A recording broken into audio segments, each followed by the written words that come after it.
Hello SOS students, कैसे हैं आप सभी। आज आपके लिए बहुत ही इम्पोर्टेंट इन्फॉर्मेशन मैं लेकर आया हूँ। पिछले वीडियो में हमने एसओएससी के ऑनलाइन रजिस्ट्रेशन के बारे में, एप्लीकेशन फॉर्म के बारे में बात की थी और उस सर्कुलर के बारे में बात की थी जिसके बारे में हमें पूरी इन्फॉर्मेशन नहीं थी और उसमें जो डेट दी गई थी 24 दिसंबर से लेकर 30 जनवरी तक।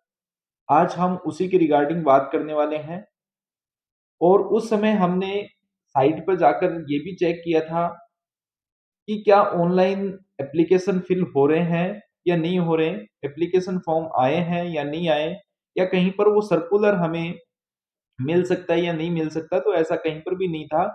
अब हम देखने वाले हैं आज की इस वीडियो में, तो आप इस वीडियो को पूरा देखें और प्रोसेस आप समझें कि किस तरीके से जो है, क्या गाइडलाइंस हैं, क्या एलिजिबिलिटी है इसके लिए। तो हम शुरुआत करते हैं इस वीडियो की। सबसे पहले आपको गूगल पे जाना है और गूगल पे आपको एसओएससी सर्च करना है। एसओएससी जैसे ही आप सर्च करें, पहले लिंक पर doctor B R Ambedkar school पर आप क्लिक कर दें। जैसे ही आप क्लिक करेंगे तो आपके सामने कुछ इस प्रकार का इंटरफेस सामने आएगा। अब हमने बात की थी पिछले वीडियो में भी कि यहाँ पर जो है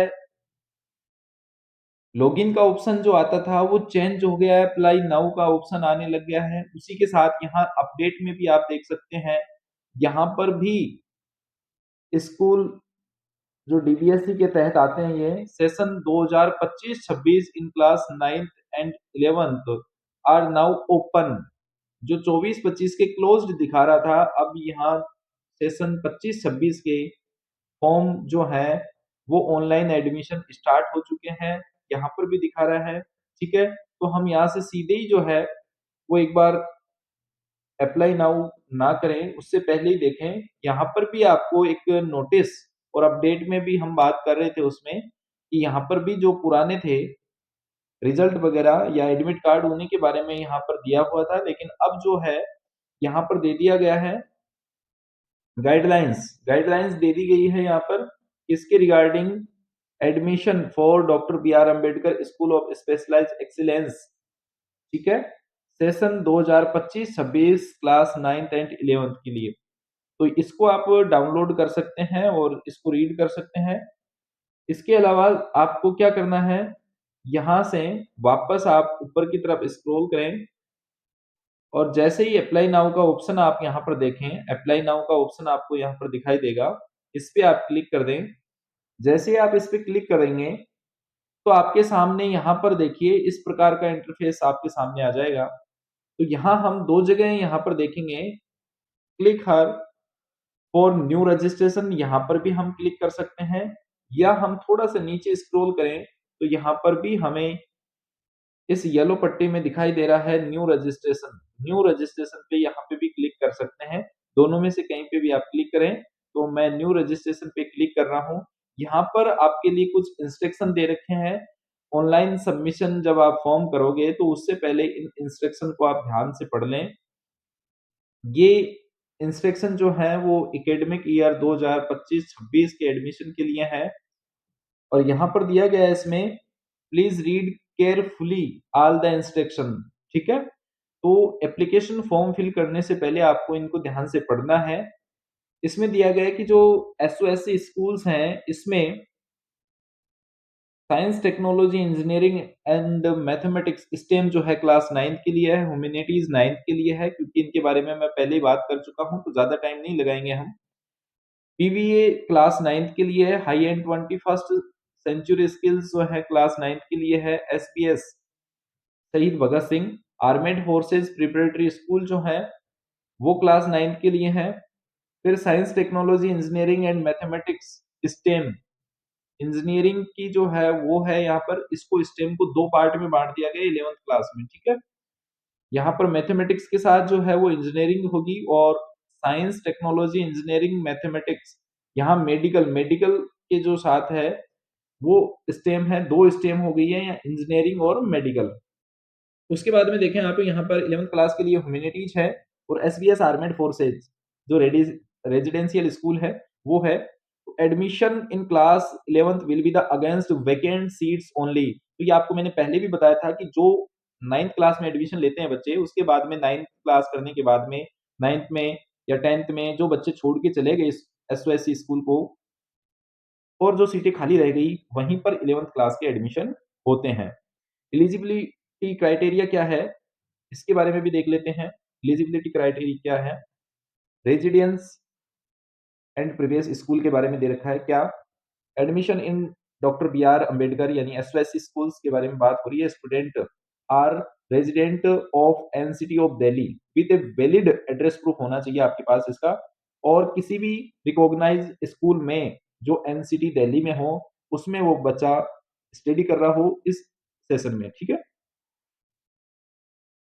उसके बाद में आप देखें इसमें कि जो क्लास 9th है, इसमें एडमिशन लेने के लिए करंटली एनरोल्ड क्लास 9th और अबव, अगर 9th क्लास में आपको एडमिशन चाहिए तो इस साल आप 9th क्लास में या उससे आगे की पढ़ाई नहीं कर रहे हो, केवल और केवल आप 8वीं में पढ़ रहे हो, तो ही आप 9th में एडमिशन ले सकते हैं। और उसी प्रकार से अगर आप 11th में एडमिशन लेना चाहते हो, तो आप 10th में पढ़ रहे हो तो ही आपका एडमिशन होगा। अगर आप 11th या उससे आगे चले गए, तो आपका एडमिशन यहाँ पर नहीं होने वाला। एज लिमिट आती है, एज लिमिट, और ये एज लिमिट की बात हम करते हैं यहाँ पर, तो आपको पिछले वीडियो में बताया था 9th क्लास के लिए जो है वो कंप्लीट हो जानी चाहिए 13 साल, और 15 साल से कम ये किस दिन मानी जाएगी? 31 मार्च 2025 से आपको काउंट करना है। 11वीं क्लास के लिए 15 साल कंप्लीट हो जानी चाहिए और 17 साल तक होना चाहिए। इसके बाद में कुछ इसमें एज रिलैक्सेशन दे रखा है, और ये दे रखा है रेगुलर स्टूडेंट के लिए। जो भी रेगुलर स्टूडेंट हैं, वो चाहे पब्लिक स्कूल के हों या गवर्नमेंट स्कूल के हों, जिन्होंने रेगुलर स्टडी कर रहे हैं, जो एकेडमिक्स ईयर 2024-25 में, चाहे तो वो 8वीं क्लास में पढ़ रहे हो या 10वीं में, अगर वो रेगुलर स्टूडेंट हैं तो उन्हें एज में पूरी रिलैक्सेशन है, उनके लिए कोई क्राइटेरिया नहीं है। और जो बच्चे एनआईओएस वगैरह से कर रहे हैं, ओपन से कर रहे हैं, तो उनके लिए ये जो ऊपर का एज क्राइटेरिया है, एज लिमिट है, ये उनको फॉलो करना होगा। उसके बाद में आता है रिजर्वेशन सर्टिफिकेट। तो रिजर्वेशन सर्टिफिकेट के बारे में मैंने बहुत पहले बता दिया था। यहाँ पर आप देखें कि जो रिजर्वेशन सर्टिफिकेट है, वो वैलिड सर्टिफिकेट होना चाहिए आपके पास government of NCT of Delhi का, ठीक है? और ये जब आप एडमिशन लोगे उस समय आपको ये चाहिए होंगे। In case OBC certificate, non creamy layer only certificate issued by the government of NCT of Delhi will be the considered valid category जो है आपकी ओबीसी, तो उसमें नॉन क्रीमिलियर का भी आपके पास सर्टिफिकेट होना चाहिए और ओबीसी सर्टिफिकेट दोनों होने चाहिए, और वो केवल कहाँ का होना चाहिए? दिल्ली का होना चाहिए। ये आपको ध्यान रखना है। फिर रिजर्वेशन देख लेते हैं। रिजर्वेशन जो है वो होगा ओबीसी को, जो एनसीएल है, नॉन क्रीमिलियर, 27% है उनका, 27%, एससी का 15% है, एसटी का 7.5% है, और सीडब्ल्यूएसएन जो स्टूडेंट्स हैं उनके लिए 3% का यहाँ पर रिजर्वेशन है। उसके बाद में चलते हैं आगे। आप इनको और ध्यान से पढ़ लें जैसे ही आप फॉर्म फिल करने जाएँगे। मैं मोटी-मोटी बातें आपको बता रहा हूँ। प्रीवियस स्कूल, तो 50% आपको मैंने पहले ही बताया था, बहुत पहले बता दिया था। 50% सीट जो होती हैं वो दिल्ली गवर्नमेंट और गवर्नमेंट एडेड स्कूल के लिए होती हैं। इम्पोर्टेंट डेट, ये आपको बहुत ध्यान रखनी है, और इसमें रजिस्ट्रेशन ऑफ एप्लीकेशन जो है वो स्टार्ट कब से हुए हैं? ये हो गए हैं 24 दिसंबर से, लेकिन 24 दिसंबर से ये आए नहीं थे। तो ये 30 दिसंबर को आ गए हैं, और क्लोज़ कब होने हैं? ये क्लोज़ होने हैं जनवरी 30 को। 30 जनवरी 2025 को ये बंद हो जाएँगे, ठीक है? तो आपके पास 1 महीने का टाइम है, आराम से सोच समझ के आपको ये फॉर्म फिल करना है। एप्लीकेशन प्रोसीजर क्या है इसका? एप्लीकेशन कैसे आप फिल करेंगे? तो उसके लिए आपको क्या-क्या ध्यान रखना है? साइट ये है, इस साइट पे भरना है, यानी जो आप देख रहे हैं यहाँ पर इसी साइट पे। पहली स्टेप क्या करनी है आपको? रजिस्टर विथ बेसिक डिटेल, जो भी आपकी बेसिक डिटेल है, नाम आ गया, एड्रेस आ गया, ये सारी चीज़ें। Residential ID, sorry, registration ID और पासवर्ड, ठीक है? ये आपको मिल जाएगा। रजिस्ट्रेशन आईडी और पासवर्ड आपको मिल जाएगा आपके मेल और फ़ोन नंबर पर, जो भी आप ईमेल आईडी डालेंगे अपनी और फ़ोन नंबर। कईयों को समस्या आती है, सर हमारे पास मेल आईडी नहीं है, तो जो, अगर आप एंड्रॉयड फ़ोन चलाते हैं, स्मार्टफ़ोन चलाते हैं, तो उसके प्ले स्टोर पे जाएँ। प्ले स्टोर पे आप देखेंगे तो साइड में आपको एक साइन दिखाई देगा, उस पे आप क्लिक करके वहाँ से अपनी मेल आईडी चेक कर सकते हैं। नहीं तो गूगल में जीमेल का ऑप्शन आता है, वहाँ से भी आप अपनी मेल देख सकते हैं। और नहीं है तो आप क्रिएट जीमेल कर सकते हैं, नई जीमेल बना सकते हैं, ठीक है? ईमेल या जीमेल एक ही बात है। आप नई ईमेल आईडी बना लें, नहीं तो लगभग सभी के पास मेल आईडी होगी। और फ़ोन नंबर पे भी जो है वो आईडी और पासवर्ड आते हैं। दूसरी चीज़ है, अगली स्टेप है कि जैसे ही आपको रजिस्ट्रेशन आईडी और पासवर्ड मिल जाएँ, तो उसके बाद में आपको रजिस्ट्रेशन आईडी और पासवर्ड डालकर लॉगिन करना है।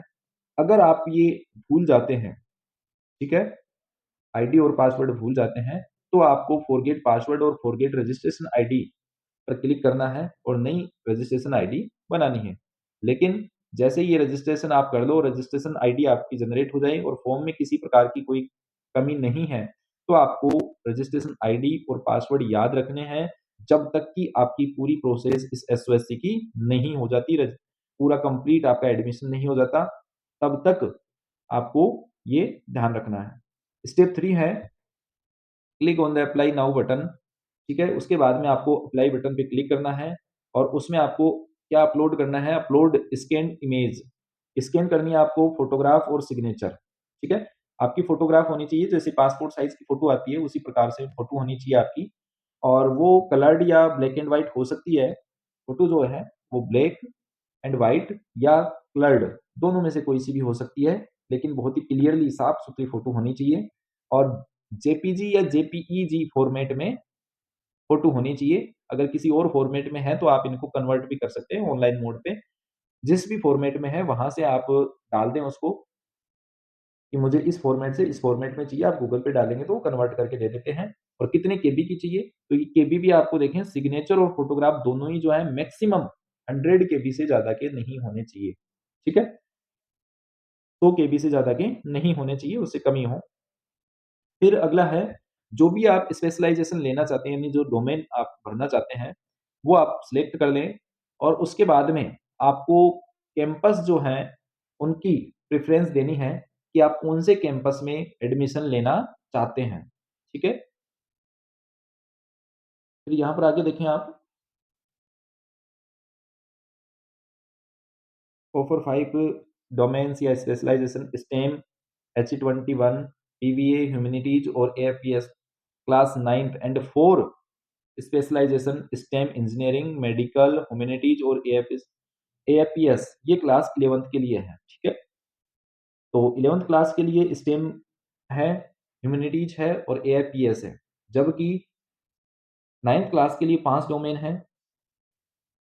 उसके बाद में अगले स्टेप पे चलते हैं हम, रिवाइव ऑल इन्फॉर्मेशन, ठीक है?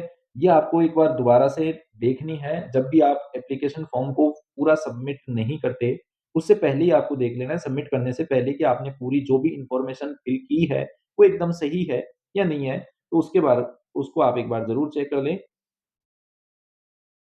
उसके आगे चलते हैं, तो यहाँ पर आप देखें कि यहाँ पर आता है कि I have read all instruction carefully. आपने ये इंस्ट्रक्शन ध्यान से पढ़ लिए हैं, ठीक है? और किसी भी प्रकार की अगर आप कोई डिटेल भरते हैं इस एप्लीकेशन फॉर्म में तो उसके लिए आप रिस्पॉन्सिबल हैं। तो यहाँ पर आप क्लिक कर दें, इसमें चेक बॉक्स में टिक कर दें और क्लिक हियर टू प्रोसीड पे क्लिक कर दें। ये करते ही आपके पास में एप्लीकेशन फॉर्म आ जाएगा। उसमें आप जनरल इंस्ट्रक्शन भरेंगे, यानी नाम, डीओबी वगैरह आपसे माँगी जाएगी, वो फिल करना है और उसके बाद में आपको रजिस्ट्रेशन आईडी और पासवर्ड मिल जाएँगे। उन रजिस्ट्रेशन आईडी और पासवर्ड को आप सँभाल के रखें, याद रखें या कहीं पर लिख लें आप या सेव कर लें, जो भी आपको करना है, वो आप करें और आगे तक के लिए उस आईडी को सँभाल के रखें। यहाँ पर क्लिक करता हूँ मैं, क्लिक हियर टू प्रोसीड।